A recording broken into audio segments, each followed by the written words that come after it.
Bapa, kami mengucap syukur, hati kami tetap terbuka untuk kebenaran firman-Mu. Biarlah Engkau Tuhan mengajari setiap kami, Roh Kudus memberikan pengertian kepada setiap kami, pewahyuan-pewahyuan baru akan kebenaran dan firman Tuhan. Biarlah kami boleh tidak hanya mendengar saja, tetapi menjadi pelaku-pelaku firman-Mu. Terima kasih Tuhan, di dalam nama Yesus kami berdoa, sama-sama katakan amin. Silakan duduk. Saudara sekalian, saya izin boleh ke bawah ya? Oke, biar lebih dekat gitu. Saya pinjam stand partiturnya.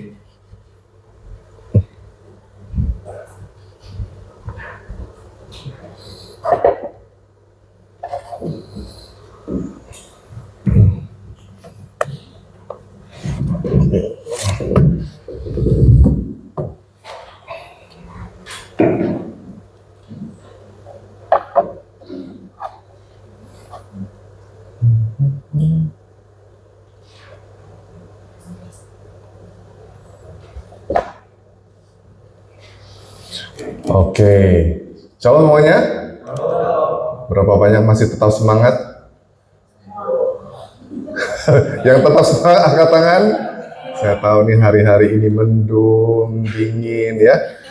Kita tetap konsentrasi, kita menerima kebenaran firman. Nah, hari ini saya diberikan kesempatan untuk membagikan tentang materi pentingnya gereja Kristus.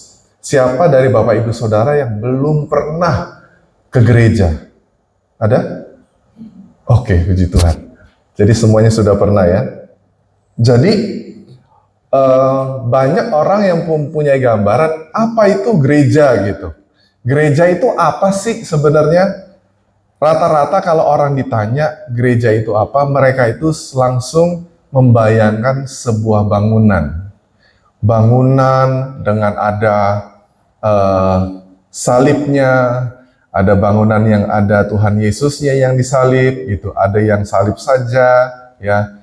Kalau saya waktu dulu ke gereja dong, saya tuh kebayangnya sebuah bangunan yang tua gitu, ada salib besar gitu, habis itu bangku-bangku kayu, habis itu ada ornamen-ornamen. Itu bayangan saya tentang gereja. Dan hari ini gereja itu bentuknya banyak sekali ya. Ada yang di ruko-ruko gitu sekarang. Ada yang di rumah-rumah, ada yang di garasi bahkan ya. Nah, tapi apa yang saya mau mulai dengan ayat ini.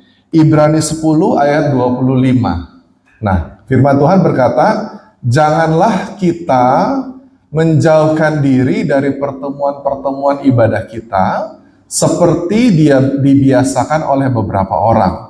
Tetapi marilah kita saling menasihati dan semakin giat melakukannya menjelang hari Tuhan yang mendekat.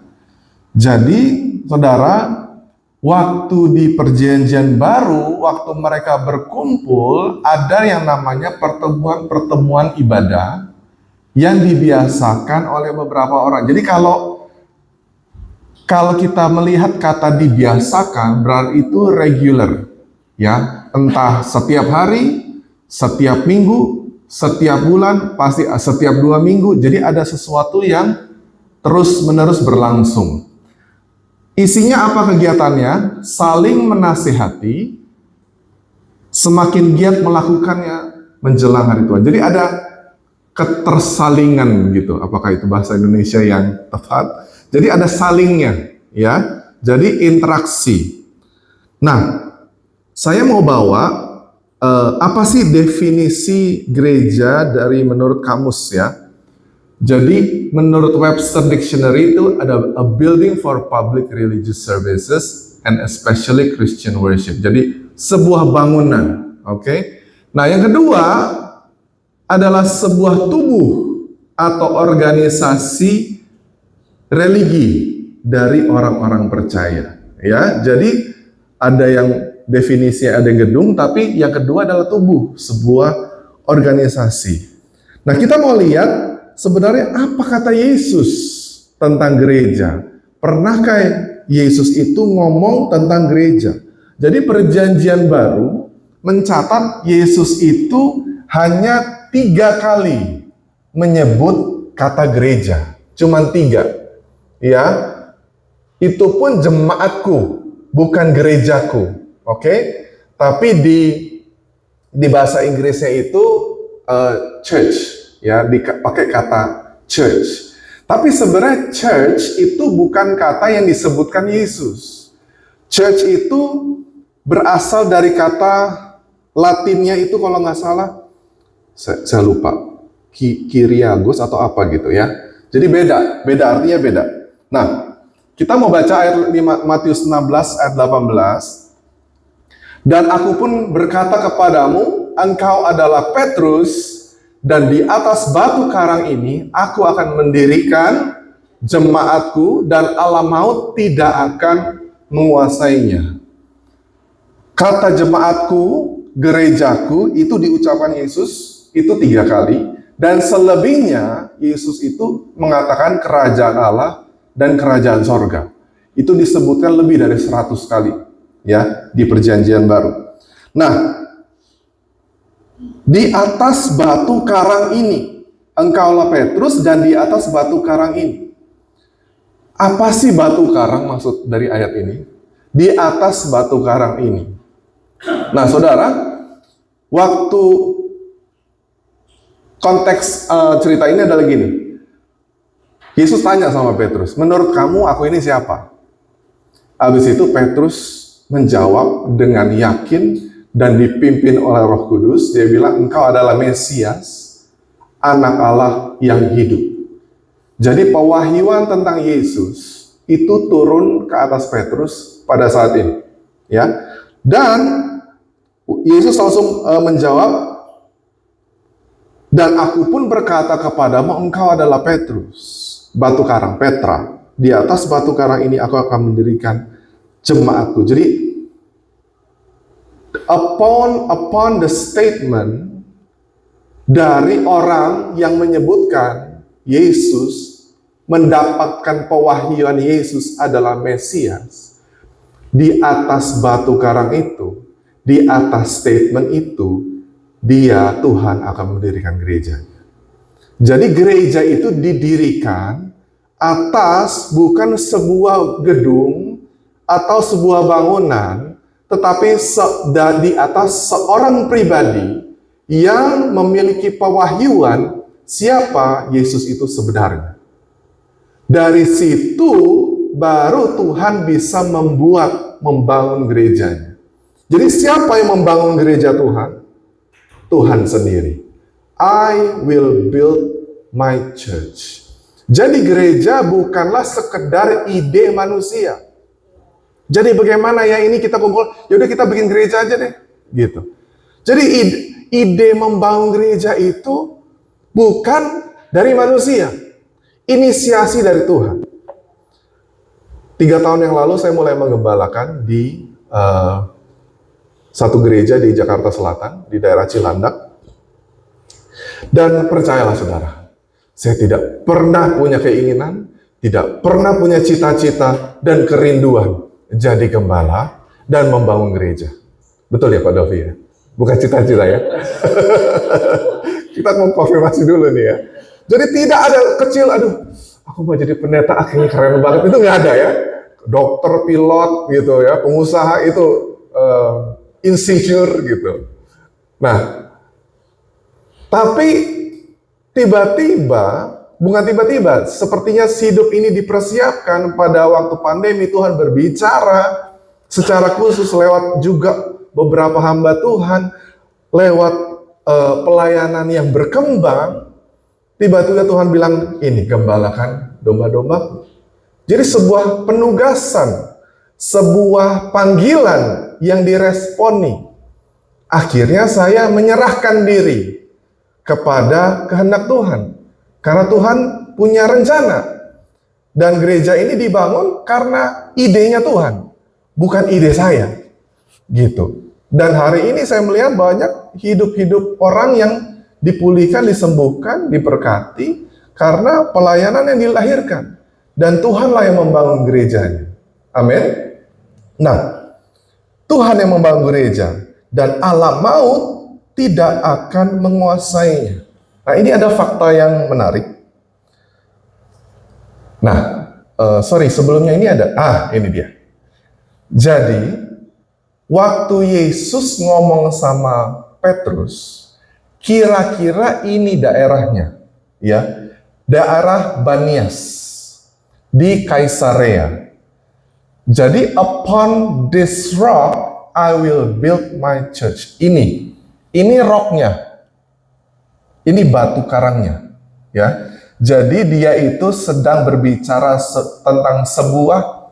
Di sini Yesus itu pertama kali ngomong sama murid-muridnya tentang suksesi, penerus. Jadi sebelumnya belum.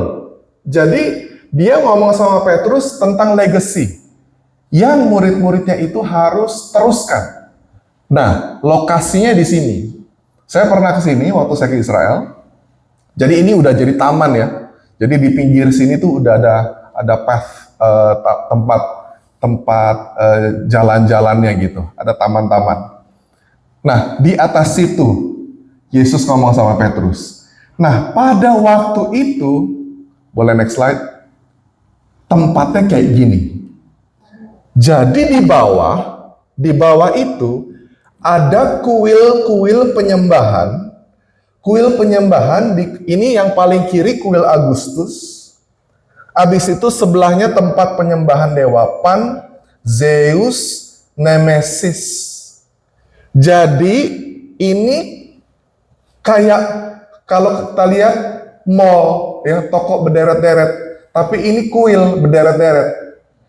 Jadi saudara bisa bayangkan kalau weekend kegiatan di sini tuh kayak apa? Ya, ada penyembahan, ada yang korbanin binatang, mungkin malam-malam ada yang korbanin manusia. Jadi ini adalah gates of hell. Jadi di atas batu karang ini, aku akan mendirikan gerejaku, dan gates of hell, alam maut, tidak akan menguasai. Jadi itu waktu Yesus ngomong itu, posisinya di atas itu, dia bilang alam maut. Ini yang tadi bolong itu adalah gates of hell. Orang bilangnya pintu gerbang neraka. Ya. Jadi gereja Tuhan didesain untuk menjadi sebuah representasi Yesus di muka bumi ini. Dan tidak ada kuasa kegelapan yang bisa menguasai gereja Tuhan. Amin. Nah, gereja itu sebenarnya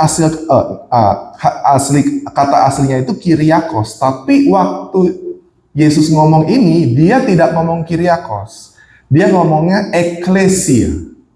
Nah, apa artinya eklesia? Eklesia itu artinya dipanggil keluar, gitu, dipanggil keluar. Eklesia itu bukan istilah teologi, bukan istilah spiritual, tapi eklesia adalah istilah yang digunakan di dalam pemerintahan, di dalam dunia politik. Eklesia artinya adalah majelis masyarakat. Jadi artinya gini, eklesia adalah perwakilan dari masyarakat yang dipanggil keluar oleh pemerintah pusat untuk berdiskusi dengan raja atau pemerintah pusat tentang isu-isu yang terjadi di masyarakat, dan eklesia diajak untuk menyelesaikan masalah yang ada di dalam masyarakat.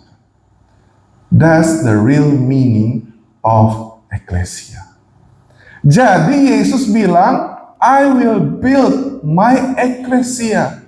Jadi dia adalah dia menggambarkan sebuah pemerintahan sorga, di mana dia mau setiap gereja Tuhan keluar dari tempat yang gelap, dia keluar untuk menanggapi, meresponi panggilan pemerintah pusat, panggilan raja, untuk mereka bisa berdiskusi bersama-sama, untuk bisa bring up problems and the solutions for the society.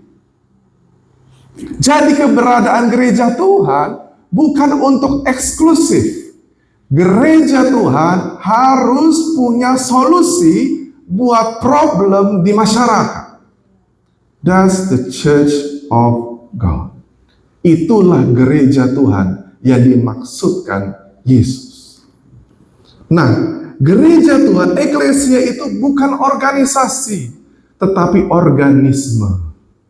Jadi gereja Tuhan sebenarnya bukan gedungnya, bukan ruangannya, bukan fasilitasnya. Gereja Tuhan adalah saudara dan saya. Gedung ini, fasilitas ini bukan gereja Tuhan. Tetapi waktu saudara dan saya berkumpul di sini, orang-orang percaya ini menjadi gereja Tuhan. Jadi gereja Tuhan itu bisa ada di mana-mana, di marketplace, di berbagai macam pilar, industri, jasa, perbankan, politik, entertainment, semua gereja Tuhan ada di situ. Karena saudara dan saya ada di situ. Amin, saudara. Nah, gereja di zaman para rasul. Apa yang terjadi? Kegiatan-kegiatan gereja Tuhan waktu zaman kisah para rasul. Kisah para rasul 5 ayat 42 berkata, dan setiap hari mereka melanjutkan pengajaran mereka di bait Allah dan di rumah-rumah orang dan memberitakan Injil tentang Yesus yang adalah Mesias. Jadi setiap hari mereka melanjutkan pengajaran mereka di bait Allah dan di rumah-rumah orang. Jadi ada bait Allah, ada gedung besarnya, ada rumah-rumah. Ya, jadi gereja itu bisa berlangsung setiap hari. Bukan setiap hari Minggu saja. Jadi tidak ada hari khusus di mana gereja itu bisa diadakan, biasa diadakan. Jadi gereja itu tidak terpaku dalam hari. Hari Minggu biasanya ke gereja. Hari Senin juga bisa sebenarnya. Selasa sampai Sabtu juga bisa. Ya, mereka melanjutkan pengajaran. Jadi ada sebuah pengajaran yang dibicarakan terus-menerus. Diteruskan dari orang satu ke orang yang lain. Dari pertemuan yang besar dilanjutkan ke pertemuan-pertemuan yang kecil di hari-hari biasa. Berapa banyak saudara pernah mendengar cell group? Nah, cell group itu adalah gereja kecil untuk meneruskan pembicaraan-pembicaraan di pertemuan-pertemuan besar. Supaya apa? Bisa lebih dimengerti, bisa lebih dipahami, dan orang itu bisa ditolong lebih detail karena kelompok kecil. Intinya apa? Memberitakan Injil tentang Yesus. Jadi intinya adalah membicarakan Yesus dan firman-Nya. Ya, bukan membicarakan saudara-saudaranya Yesus atau teman-temannya atau orang lain alias gosip. Oke? Ya, makin digosok makin sip. Nah, Kisah Rasul 20 ayat 20, sungguh pun demikian, aku tidak pernah melalaikan apa yang berguna bagi kamu. Semua kuberitakan dan kuajarkan kepada kamu, baik di muka umum, maupun dalam perkumpulan-perkumpulan di rumah kamu. Jadi saudara, kalau saudara nanti berjemaat di sebuah gereja, saudara juga perlu ada di kelompok kecil. Kenapa gereja di pertemuan besar tidak terlalu efektif untuk bisa menolong hidup saudara? Tetapi gereja di dalam bentuk pertemuan atau perkumpulan kecil bisa lebih menolong hidup saudara. Saudara bisa cerita, saudara bisa curhat, dan saudara bisa ada yang menasehati secara personal, bisa didoakan, bisa ditolong. Gereja yang saya gembalakan, saya bisa bilang 90-95% orang yang digembalakan itu ada di dalam sel group. Jadi penuaian orang baru dari gereja yang kami gembalakan itu kebanyakan berasal dari sel group, kelompok kecil. Yang walk-in itu jarang sekali. Selama 3 tahun gereja ini berdiri, yang datang, kita ada di sebuah mall, yang datang tiba-tiba masuk itu, jadi jemaat itu mungkin selama 3 tahun ini nggak lebih dari 10 kan. Tapi semuanya dijangkau adalah lewat sel group. Temannya siapa, ajak temannya, ajak ininya, yang mereka tahu. Dan saya juga selalu ngomong sama mereka, jangan ajak ke gereja, ajak ke sel group. Di sel group mereka kenalan, mereka dilayani, mereka ditolong. Karena semua teman-temannya ke hari Minggu ke Cilandak, mereka ikut juga akhirnya. Disitulah mereka menjadi jemaat tetap, akhirnya mereka mau melayani, hidup mereka dipulihkan, ditolong. Banyak yang cerita-cerita secara ekonomi dipulihkan, secara kesehatan dipulihkan. Banyak cerita, orang-orang dipulihkan, dan mereka tertanam. Karena Tuhan bilang, jadikan semua bangsa murid. Jadi kita goalnya adalah, gereja adalah memuridkan. Ya, jadi diberitakan dan diajarkan. Di muka umum, dan di perkumpulan-perkumpulan di rumah. Jadi gereja itu bentuknya macam-macam, saudara. Tapi intinya adalah membicarakan tentang Yesus dan firman-Nya dan diajarkan untuk supaya mereka itu menjadi murid Yesus. Amin. Nah, apa yang dilakukan waktu mereka itu kumpul? Next slide. Waktu gereja berkumpul, 1 Korintus 14, 26 sampai dan 29. Jadi bagaimana sekarang saudara-saudara? Bila mana kamu berkumpul, hendaklah tiap-tiap orang mempersembahkan sesuatu. Yang seorang mazmur, yang lain pengajaran, atau pernyataan Allah, atau karunia bahasa roh, atau karunia untuk menafsirkan bahasa roh. Tetapi semuanya itu harus dipergunakan untuk membangun. Ayat 29, tentang nabi-nabi, baiklah 2 atau 3 orang diantaranya berkata-kata, dan yang lain menanggapi apa yang mereka katakan. Jadi kegiatan bergereja itu adalah seharusnya 2 arah. Setiap orang mempersembahkan sesuatu.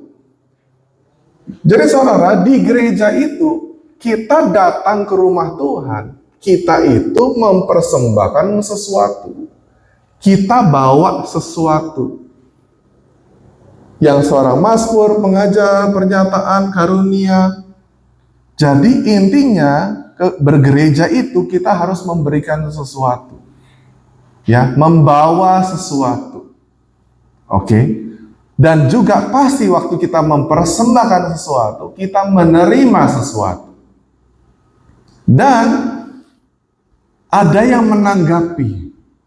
Nah, saudara, pertemuan raya kalau isinya puluhan orang atau ratusan orang, susah menanggapi secara satu-satu. Paling kalau pertemuan raya menanggapinya dengan tepuk tangan, menanggapinya dengan perkataan amin, afirmasi. Tapi bagaimana kita bisa menanggapi sebuah pengajaran? Yaitu di kelompok kecil. Kita harus juga menanggapi. Supaya gini, kita juga bisa mengerti, orang lain juga bisa mengerti, saudara itu ngerti atau enggak. Kenapa? Karena goalnya adalah pertumbuhan bersama-sama. Jadi intinya adalah gereja adalah perkumpulan orang-orang, ya, orang-orang itulah yang dinamakan gereja, bukan organisasi, tapi sebagai organisme. Kita itu satu tubuh. Nanti di surga kita tidak akan ditanya, kamu dari gereja mana? Oh, dari Bethel ya. Oh, kamu dari karismatik ya. Oh, kamu dari Katolik ya. Nggak ada, saudara. Semua tubuh. Kita terkoneksi menjadi satu. Kepalanya cuma satu, yaitu Yesus sendiri. Di negeri ini, saudara, di negara ini, kita ini minoritas. Tapi gini juga, udah minoritas, terpecah-pecah pula. Ya, berantem. Udah suaranya kedengeran berantem sendiri. Tahukah saudara berapa denominasi yang ada di negeri ini? Ribuan, saudara. Sepupu kita, tahu nggak denominasinya berapa? Cuman 2. Udah sedikit berantem sendiri. Itu yang nguasain, yang ngerubah-rubah aturan, yang seenaknya, yang mayoritas. Mereka gitu-gitu bersatu loh. Gitu. Kita ini ya, yang angkat tangannya tangan kanan sama angkat tangannya tangan kiri pisah gereja. Yang persembahannya pakai QR sama persembahannya pakai kantong pisah gereja, denominasi. Pusing nggak? Padahal Tuhannya sama. Ini Tuhan kalau dari surga lihat, ini apa-apaan sih? Bingung dia juga. Ya ampun, begitu doang gitu. Jadi saudara, marilah kita, gereja Tuhan itu saudara dan saya. Ya, mari kita, perbedaan itu pasti ada. Tetapi waktu kita mau bersatu, kita harus sama-sama merendahkan diri. Kamu punya kelebihan, tapi kamu juga punya kekurangan. Saya punya kelebihan dan saya pun punya kekurangan. Kalau mau unity, bersatu, kita harus merendahkan diri satu dengan yang lain. Itulah gereja Tuhan. Makanya kalau orang percaya bersatu, doa Tuhan Yesus di Yohanes 17 dijawab. Aku berdoa supaya mereka ini menjadi satu seperti Engkau dan aku adalah satu. Tahukah saudara, semua nubuatan Tuhan Yesus sudah tergenapi. Semua doa Tuhan Yesus sudah tergenapi, kecuali satu. Gerejanya bersatu. Belum tergenapi sampai detik ini. Itu masih menjadi doa dia kepada Bapa, supaya gereja Tuhan bisa bersatu. Karena anak-anakku banyak yang songong-songong. Banyak yang egonya gitu ya. Saudara, nah, boleh next slide? Kisah 2 ayat 46 sampai 47. Dengan bertekun dan dengan sehati, mereka berkumpul tiap-tiap hari dalam bait Allah. Mereka memecahkan roti di rumah masing-masing secara bergilir dan makan bersama-sama dengan gembira dengan tulus hati sambil memuji Allah. Stop sampai situ dulu. Saudara, fellowship. Jadi, kalau Pak saya gereja tapi online. Nah, kalau yang online itu kehilangan yang namanya kata fellowship. Fellowship itu ada kebersamaan, ada hubungan, terus ada yang namanya chemistry. Nggak bisa dijelasin chemistry. Saya cocok nih temenan sama dia. Kenapa? Yang nggak tahu aja, cocok. Nah, kalau Zoom nggak bisa, saudara. Kalau online nggak bisa. Nah, harus ada fellowship. Dan harus ada makanan, saudara. Haleluya. Makanan gitu kan. Saudara, kalau saudara mau dekat dengan seseorang, saudara ajak makan. Jangan ajak ngobrol. Beneran deh. Waktu makan, kita bisa mengobrol. Ya kan? Sambil kopi di tangan satu, pisang goreng di tangan kiri gitu kan. Enak. Ngobrolnya enak gitu. Kalau nggak ada apa-apa, agak kaku gitu. Ini di tangan nggak ada apa-apa. Mulut nggak gerak. Cuman ngomong doang nggak enak gitu. Nah, makan. Yesus aja melayani murid-muridnya dengan makanan. Jadi fellowship itu ada makanan, ada kegembiraan, ada ketulusan sambil memuji Tuhan. Ya, itu kegiatan yang dilakukan gereja pada waktu itu. Makanya di gereja kami juga pasti ada makanan. Karena Yesus bilang, di rumahku selalu ada makanan. Itu kita mengenapi firman Tuhan, harus ada makanan. Kalau gereja gak ada makan, wah gak enak gerejanya. Benar deh saudara. Ini doang nih gerejanya. Cuman ini doang, gak ada apa kayak gitu. Ini ada roti perjamuan. Nah, roti perjamuan gak bisa saudara. Harus di rumah Tuhan selalu ada makanan. Nah ini saudara, kalimat selanjutnya. Dan mereka disukai semua. Saudara pernah mendengar, you cannot please everybody, ya? Tapi they can please everybody itu di sini gimana dong? Jadi statement itu ya dan tidak, tergantung. Ada ayat yang juga menyatakan bahwa Yesus itu disukai banyak orang waktu dia berjalan berkeliling. Jadi sebenarnya tergantung orangnya. Benar nggak saudara? Ya kan? Mereka disukai semua orang. Berarti kalau semua orang, orang yang tidak percaya sama orang percaya. Tahukah saudara, ada gereja-gereja yang saya dengar bersahabat baik dengan lingkungan sekitarnya. Karena mereka membangun hubungan dengan orang-orang di sekitarnya. Meskipun agamanya berbeda. Disukai. Waktu mereka ibadah, sepupu mereka jaga. Anak. Itu nggak mungkin kalau tidak dibina hubungannya. Tidak mungkin kalau mereka tidak pernah makan bareng. Benar nggak saudara? Disukai semua orang. Dan ini goalnya. Tiap hari Tuhan menambah jumlah mereka dengan orang yang jadi goalnya adalah kalimat yang terakhir. Ini penambahan orang tidak selamat jadi selamat itu setiap hari loh saudara.